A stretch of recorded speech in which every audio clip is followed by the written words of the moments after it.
Resident Evil 4 came out for the GameCube only a few days into 2005, but remains unsurpassed as hands down the best horror-themed action game on the market.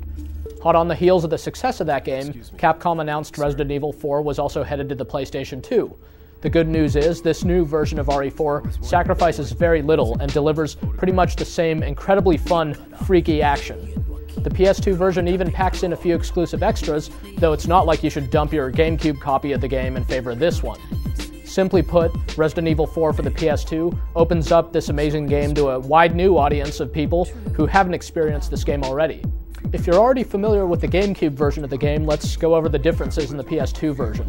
Most notably among them, there's a whole new side story now called Separate Ways, which details what the secret agent Ada Wong was doing while Leon S. Kennedy was busy fighting his way through hordes of Ganados.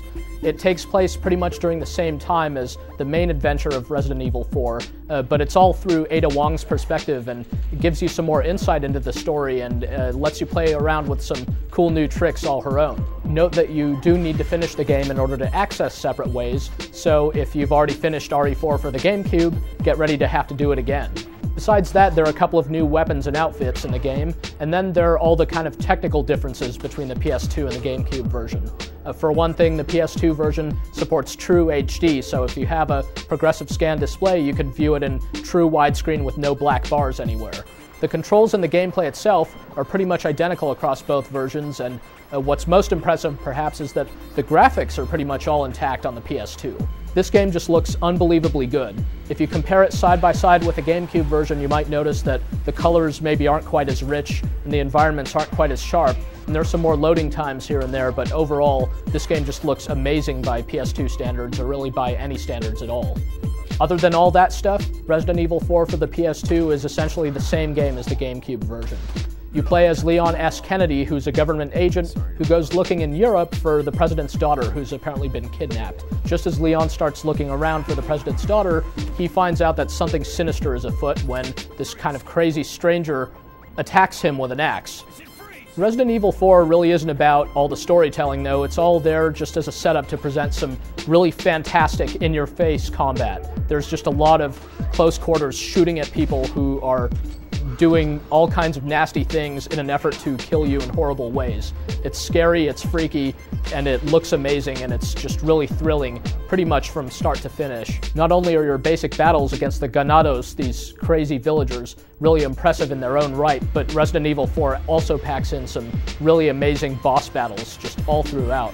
One really neat thing that Resident Evil 4 does is make the cutscenes interactive, so not only are you watching these really cool-looking, nicely produced cutscenes, but every now and then you'll have to do something in order to effectively survive what's going on in the cutscene and make Leon dodge or do something in order to escape certain peril. These interactive cutscenes are used sparingly and to very good effect throughout Resident Evil 4. While you're fighting, you'll find a great selection of weapons. You've got pistols and automatics and shotguns and all kinds of good hardware to use, and you even get to upgrade it and buy all kinds of different varieties of stuff. But the shopping interface is quite well done because you'll be forced to make some very tough decisions about whether to replace weapons or upgrade them, and basically you're always looking out for your ammo, and you're really making all your shots count, and you'll really grow to appreciate all your different weapons in this game. This is an action-adventure game, but the emphasis is definitely on action.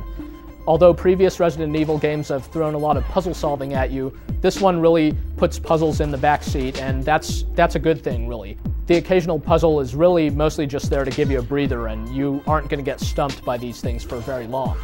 Even so, Resident Evil 4 is definitely a long game, weighing in at 20 or 25 hours or more, especially if you factor in all the bonus extras.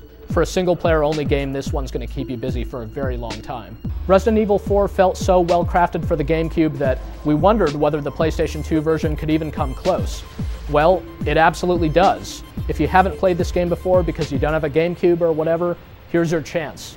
While the differences between the versions may be noticeable when you compare the two side by side, Resident Evil 4 for the PS2 is a completely amazing game in its own right, so definitely check it out.